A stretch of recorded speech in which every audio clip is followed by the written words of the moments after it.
இயேசு கிறிஸ்துவின் வருகை ஆரம்பம் முதல் தொடர்ச்சியாக நாம் கேட்டுக்கொண்டு வருகிறோம். இயேசு எப்படி வருவார்? பார்க்கலன்னா பால் மலரடிகள் யூடியூப் அல்லது ஃபேஸ்புக்கு பாருங்கள். இயேசு வருவதின் நோக்கம் என்ன? இயேசுவின் ரகசிய வருகை எப்படி இருக்கும்? ஆனந்த பாக்கியம். இயேசு கிறிஸ்துவின் வருகைக்கு முக்கியமான அடையாளங்கள் என்ன? இயேசு கிறிஸ்துவின் வருகையை படிக்கிறதுனால அல்லது தெரிந்து கொள்ளுகிறதுனால நமக்கு கிடைக்கின்ற லாபங்கள் என்ன? அப்புறம் மனவாட்டியாகிய சபை, அதாவது நம்ம எடுத்துக்கொள்ளப்படுகிற அந்த ரேப்சர், இயேசுவின் ரகசிய வருகையிலே நாம் எடுத்துக்கொள்ளப்படுகிற நிகழ்ச்சி எப்படி இருக்கும்? அதெல்லாம் பார்த்துட்டோம். இன்னைக்கு முக்கியமான ஒரு காரியம், அது என்னவென்றால், இயேசு அவருடைய பிள்ளைகளை எடுத்துக்கொண்டு போன அந்த ஒரு செகண்டில் இருந்து 7 வருஷம் இந்த பூமியில் ஆன்டி கிரைஸ்ட் என்று சொல்லக்கூடிய அந்தி கிறிஸ்து ஆட்சி செய்வான். அது குறித்து நான் பிறகு சொல்லுவேன். அது ஒரு தனி சப்ஜெக்ட் இருக்குது. இப்போ நாம் ஆவலோடு எதிர்பார்க்கிற ஒரு காரியம், எடுத்துக்கொள்ளப்பட்ட பக்தர்கள், பரிசுத்தவான்கள் என்ன, அவங்க நிலவரம் என்ன, என்ன ஆகுறாங்க, என்ன எங்கே போகிறாங்க, எப்படி கேட்குறாங்களா இல்லையா? ஆமாம். ஒரு காரியத்தை நீங்கள் திட்டவட்டமாக தெரிந்து கொள்ளுங்கள். இப்போ வரைக்கும் மரிக்கிற இயேசுவை ஏற்றுக்கொள்ளாதவர்கள், நீங்கள் கவனிக்கிறீங்களா? இயேசுவை ஏற்றுக்கொள்ளாமல் இப்போ மரிக்கிறாங்களே, அவங்க எல்லாரும் நேரடியாக நரகத்துக்கு போகிறது கிடையாது. பாதாளம் என்று சொல்லக்கூடிய ஒரு இடம். பாதாளம் என்றாலே தெரியும், அது ஒரு வேதனையான இடம். அந்த ஐஸ்வர்யவான் பாதாளத்தில் இருந்து தன் கண்களை ஏறெடுத்தான் என்று பார்க்கிறோம். அவ்வளோதான். நியாய தீர்ப்புன்னு ஒன்று இருக்குது. அந்த வெள்ளை சிங்காசன நியாய தீர்ப்புக்கு பிறகுதான் தண்டிக்கப்பட்டு, அடிக்கப்பட்டு, கொடுமைப்படுத்தப்பட்டு நரகத்தில் தள்ளப்படுவார்கள். அது அப்படி. இயேசுவை ஏற்றுக்கொண்ட கர்த்தருடைய பிள்ளைகள் இதுவரைக்கும், ஆரம்ப காலம் முதல் இன்று வரை, கிறிஸ்துவுக்குள் மரிக்கிறவர்கள் கிறிஸ்துவோடு இருப்பார்கள் சொல்கிறோம் இல்லையா? ஆனால் உண்மை என்னன்னா, பரலோகம் போகிறது கிடையாது. இப்போ மரிக்கிற கர்த்தருடைய பிள்ளைகள் எடுத்த உடனே அவங்க நேரம் பரலோகம் போகிறது கிடையாது. உத்தரிப்பு ஸ்தலம் என்று சொல்லக்கூடிய பரதீசி, பேரடைஸ், இளைப்பாறும் ஸ்தலம். அப்பே தெரியும், இளைப்பாறும் ஸ்தலத்துக்கு போகிறவங்களுக்கு தெரியும் நம்ம பரலோகத்துக்கு போக போகிறோம் என்னைக்கு இருந்தாலும் அப்படின்னு. அதான். அப்போ நரக வாசல் பாதாளம், பரலோக வாசல் பரதீசி. அந்த பரதீசியில் 7 ஆண்டுகள் என்ன சந்தோஷம் பாருங்கள். ஆண்டவரோடு கூட இருப்போம், அங்கே திருவிருந்தில் பங்கு பெறுவோம். எப்படி இந்த பூமியிலேயே இயேசு கிறிஸ்து என்னை நினைவு கூறும்படி, என் மரணத்தை நினைவு கூறும்படி இந்த திருவிருந்தை கடைப்பிடியுங்கள், என் மரணத்தை நினைவு கூறுங்கள், பரலோகத்திலே நான் இதை உங்களோடு புசிக்கும் வரை உங்களுக்காக காத்திருப்பேன்னார். அப்போது பரதீசிலையும் அந்த திருவிருந்து இருக்கிறது, வசன ஆதாரங்கள் இருக்கிறது. அடுத்தது, அங்கேயே அந்த பரதீசிலேயே இந்த பூமியிலிருந்து எடுத்துக்கொள்ளப்பட்ட பக்தர்கள், பரிசுத்தவான்களுக்கு வெகுமதிகள், பரிசுகள் கிடைக்கிறது. அதில் முதலாவது ஜீவ கிரீடம். வெளிப்படுத்தல் 2:10. நீ படப்போகிற பாடுகளை குறித்து எவ்வளவும் பயப்படாதே. இதோ நீங்கள் சோதிக்கப்படும் பொருட்டாக பிசாசானவன் உங்களில் சிலரை காவலில் போடுவான். 10 நாள் உபத்திரப்படுவீர்கள். ஆகிலும் நீ மரண பரியந்தம் உண்மையாயிரு. நீ மரண பரியந்தம் உண்மையாயிரு. அப்பொழுது ஜீவ கிரீடத்தை உனக்கு தருவேன். நீ மரண பரியந்தம். இது எதை பற்றி சொல்றாரு? படப்போகிற பாடுகள். கிறிஸ்தவர்கள் பாடுபடுவார்கள், இரத்த சாட்சியாய் மரிப்பார்கள். இரத்த சாட்சியாய் மரித்த கர்த்தருடைய பிள்ளைகளுக்கும் சோதனைகளை சகித்தவர்கள் கூட இரத்த சாட்சியாய் வாழ்ந்தார்கள் என்று அர்த்தம். இரத்த சாட்சியாய் மரிப்பது ரொம்ப சுலபம். சாது சுந்தர் சிங் என்று சொல்லக்கூடிய ஒரு தேவ மனிதர் தன்னுடைய வாழ்க்கை சரிதையில் சொல்லுகிறார், இரத்த சாட்சியாய் மரிப்பது ரொம்ப சுலபம். அது 1 நிமிஷம் 2 நிமிஷத்தில் எரிஞ்சு சாம்பலாகி செத்து போயிடுறாங்க, அவங்க பரலோகத்துக்கு போகிறாங்க. ஆனால் அதை காட்டிலும் கடினம் இரத்த சாட்சியாய் வாழ்வது, அதான் சோதனை சகிப்பது. யாக்கோப்பு 1:12. யாக்கோப்பு 1:12 சோதனைகளை, அதாவது அதுவும் ரத்த சாட்சியாக வாழ்கிற அனுபவம். சோதனை சகிக்கிற மனுஷன் பாக்கியவான், அவன் உத்தமன் என்று விளங்கின பின்பு கர்த்தர் தம்மிடத்தில் அன்பு கூறுகிறவர்களுக்கு வாக்குத்தத்தம் பண்ணின ஜீவ கிரீடத்தை பெறுவான். அது நல்லா கவனிங்க. இது ஏதோ கட்டு கதை அல்ல. ஜீவ கிரீடம் மோட்சத்தில் அல்லது பேரடைஸ்லேயே நித்தியம் ஆரம்பிக்கிறதுனால இரத்த சாட்சியாய் மரித்த அவருடைய பிள்ளைகளுக்கும் இரத்த சாட்சியாய் மரிக்காவிட்டாலும் உலகத்தில் வாழும்பொழுது இரத்த சாட்சியாய் வாழ்கிறார்களே, பல சோதனைகள், போராட்டங்கள், அபாண்டமான பழிகள், அவமானங்கள், நிந்தனைகள் கிறிஸ்து இயேசுவுக்காக சகிக்கிறார்களே, அவர்களுக்கும் இந்த கிரீடம் கொடுக்கப்படும். இதுக்கு யாரெல்லாம் தகுதியோ அவங்களுக்கு இதை கொடுப்பார். அங்கே ஆயத்தம் பண்ணி கொண்டிருக்கிறார். பரலோகத்தில் பிரவேசிக்கிறது ஒரு தனி அனுபவம். பிரவேசித்த பிறகு அங்கே கிடைக்கிற கிரீடங்கள், வெகுமதிகள், அது ஒரு தனி அனுபவம். எல்லாரும் பாஸ் தான், ஆனால் மார்க்கில் வித்தியாசம் இருக்குது. அது போல தான். இரண்டாவதாக ஜீவ கிரீடம், வெளிப்படுத்தல் 2:10, மகிமையின் கிரீடம் 1 பேதுரு 5:3-4. மகிமையின் கிரீடம் 1 பேதுரு 5:3-4. இது யார் கொடுக்கிறார் பாருங்க. சுதந்திரத்தை இருமாப்பாய் ஆளுகிறவர்களாக அல்ல, மந்தைக்கு மாதிரிகளாகவும் கண்காணிப்பு செய்யுங்கள். அப்படி செய்தால் பிரதான மேய்ப்பர் வெளிப்படும் போது மகிமையுள்ள வாடாத கிரீடத்தை பெறுவீர்கள். மகிமையுள்ள வாடாத கிரீடம் சும்மா கற்பனை கட்டுக்கதையா ஆண்டவர் அங்கே எழுதுவாரா? எழுத மாட்டார். அது யாருக்கு? உண்மையான கண்காணி, உண்மையான போதகர், உண்மையான மேய்ப்பர். அதாவது சபை சம்பந்தப்பட்ட எந்த ஒரு பொறுப்பில் இருந்தாலும் அவங்க உண்மையும் உத்தமமாக இருந்தால், மேய்ப்பர் முதல் பாஸ்டர், மேய்ப்பர், எவாஞ்சலிஸ்ட்டு, கண்காணி, பிஷப்பு, அப்புறம் மாடரேட்டர், ரெவரண்ட்டு, இப்படியெல்லாம் சொல்கிறாங்கள, இவங்கெல்லாம் அதற்குரிய தகுதி, உண்மையும் உத்தமமாய் அவர்கள் வாழ்ந்திருந்தால் மகிமையின் வாடாத கிரீடம். ஏன்னா அந்த உலகத்தில் இந்த வேலையெல்லாம் செய்து உண்மையும் உத்தமமாக இந்த காரியங்களை தலையிட்டு நஷ்டங்களெல்லாம் கூட வந்து வாடி போயிடுவாங்க. அப்படியே பட்டவங்களுக்கு வாடாத கிரீடம், மகிமையின் வாடாத கிரீடம். அது கூட அது எப்படி இருக்கும்? அங்கே போய் பார்த்தா தான் தெரியும். அடுத்தது மகிழ்ச்சியின் கிரீடம் 1 தெசலோனிக்கேயர் 2:19-20, பிலிப்பியர் 4:1. இந்த 2 வசனத்தையும் நீங்கள் படித்து பார்த்தால் இந்த மகிழ்ச்சியின் கிரீடம் என்று சொல்லக்கூடிய இது ஒரு டைப்பு. இது யாருக்கு கிடைக்கும்? எங்களுக்கு நம்பிக்கையும் சந்தோஷமும் மகிழ்ச்சியின் கிரீடமாய் இருப்பவர்கள் யார்? நம்முடைய கர்த்தராகிய இயேசு கிறிஸ்து வரும்போது அவருடைய சன்னிதானத்திலே நீங்கள் அல்லவா இருப்பீர்கள். நீங்களே எங்களுக்கு மகிழும் சந்தோஷமா இருக்கிறீர்கள். பிலிப்பியர் 4:1.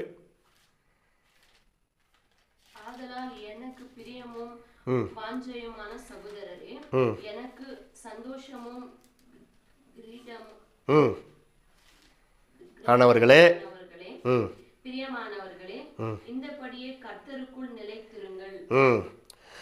மகிழ்ச்சியின் கிரீடம் சிலேடையாக அது தெளிவாக இல்லாமல் மறைமுகமாய் சொல்லப்பட்டிருக்கிறது. ஆனால் வேத ஆராய்ச்சியாளர்கள் சொல்லுகிறார்கள்,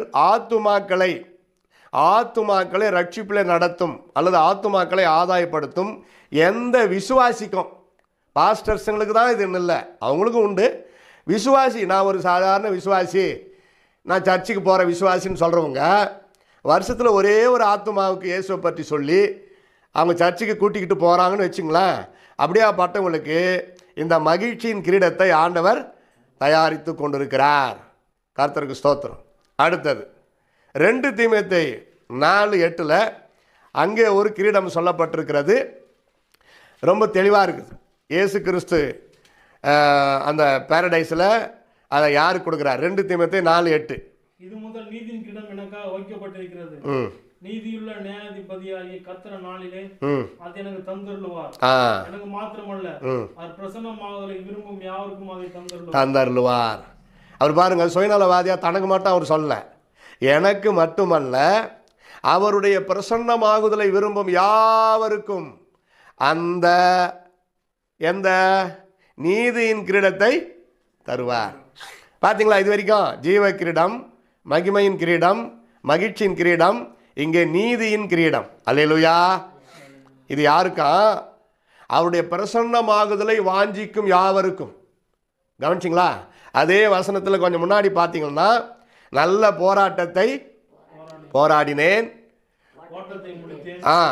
விசுவாசத்தை காத்துக்கொண்டேன். இது முதல் நீதியின் கிரீடம் எனக்கா அப்படி கொண்டு போகிறார்.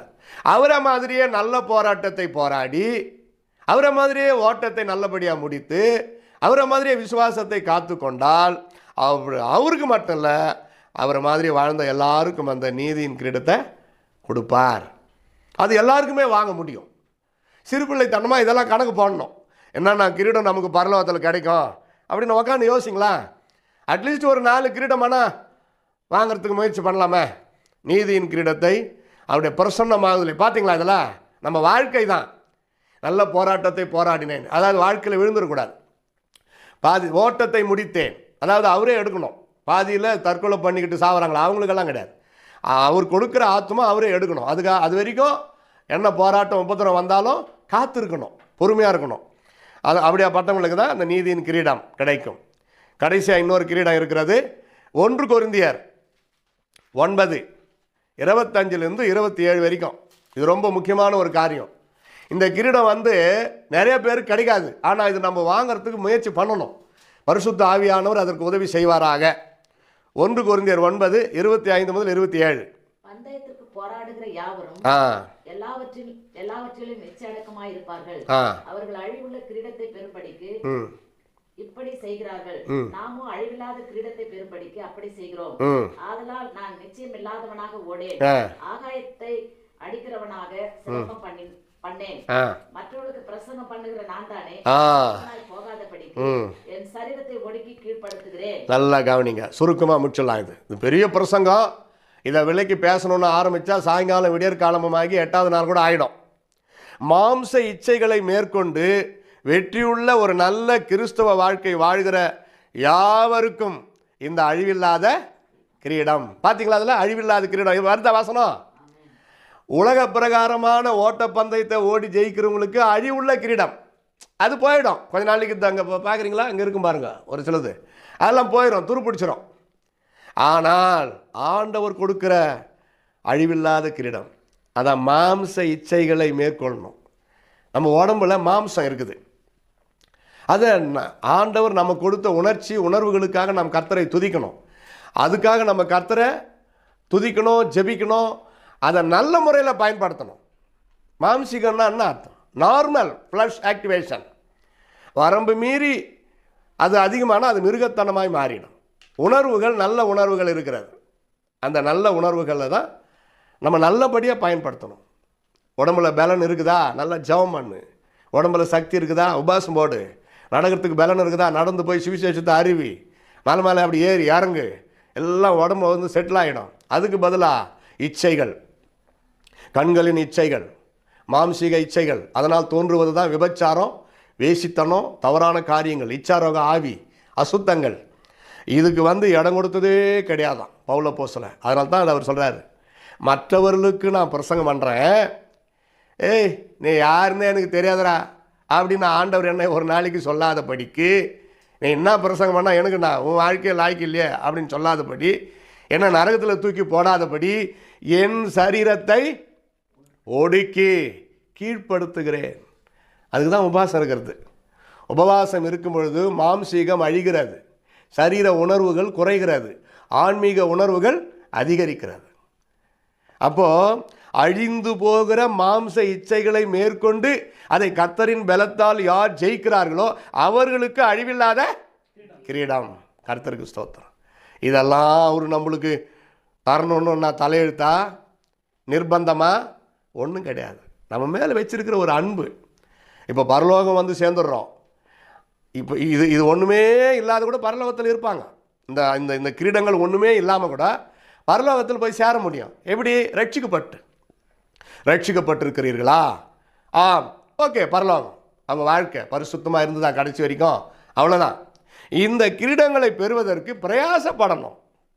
முயற்சி இன்றி இந்த கிரீடங்கள் கிடைக்காது. இப்போ நீங்கள் எங்கேயோ போய்கிட்டே இருக்கிறீங்க. ஒரு உதாரணம், இயேசுநாதருடைய பிரசங்கத்தை பண்ணுறீங்க. ஒரு தெருவில் ஒருத்தன் பட்டார்னு அடிச்சுட்டான். அவனை முறைக்காமல், அவனை பதிலுக்கு அடிக்காமல், அவனை திட்டாமல், அவனை பார்த்து ஒரு சிரிச்சிட்டு ப்ளஸ் பண்ணிவிட்டு நீங்கள் வீட்டுக்கு வந்துட்டீங்கன்னா அதுக்குன்னு ஒரு தனி கிரீடம் ஆண்டவர் உங்களுக்கு வச்சிருக்கிறார். அது என்ன கிரீடம்னா, அந்த ஒரு டிபார்ட்மெண்ட்டுக்கு ஜீவ கிரீடம். ஏன்னா அது ஒரு சோதனை தானே.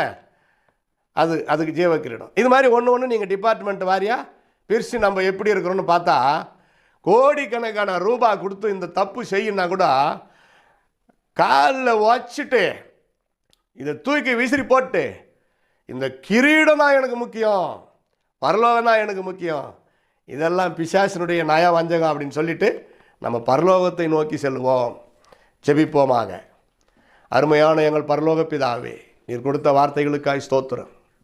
உமக்கு நன்றி. உம்முடைய வருகையின் போது உம்முடைய வருகைக்கு ஆவலோடு காத்திருந்து எடுத்துக்கொள்ளப்பட்ட பரிசுத்தவான்கள் பக்தர்களுக்கு அவங்க ஏற்றுக்கொண்ட நாள் முதல் என்னென்ன காரியம் செய்கிறாங்களோ அதற்குரிய வெகுமதிகளை ஆயத்தமாக்கி கொண்டு இருப்பதற்காய் ஸ்தோத்திரம். அதை வாஞ்சிக்கிற பரலோகத்தில் வந்து சேர்ந்தா அது வரைக்கும் போதும்னு சோம்பேறித்தனமாக இல்லாதபடி இந்த கிரீடங்களை வாஞ்சிக்கிற ஒரு ஆசையை எங்களுக்கு தாருமப்பா, முயற்சியை தாருமப்பா. பரிசுத்த ஆவியானவரே அன்றி நாங்கள் இந்த கிரீடங்களை பெற முடியாது. நீரே எங்களுக்கு உதவி செய்யும், ஆசீர்வதியும்.